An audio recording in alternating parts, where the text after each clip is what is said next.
x1, x2, x3 dot dot dot xn, এই n সংখ্যক পর্যবেক্ষণের যৌগিক গড় হলো x বার।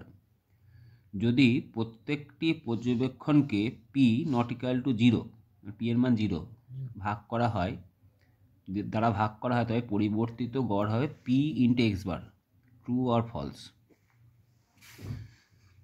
তাহলে x1 plus x2 plus x3 plus dot dot dot xn by n সমান কত? x বার। প্রত্যেকটা রাশিকে আমি p দ্বারা ভাগ করলাম।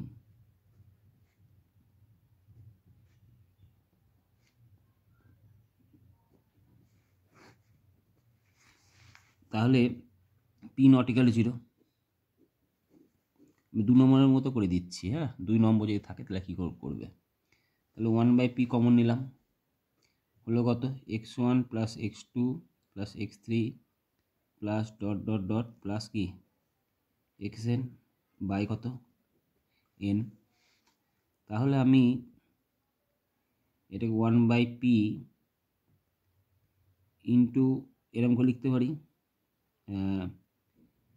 আচ্ছা, এটাকে লসও করলাম, লসও করলাম, তাহলে কত হবে?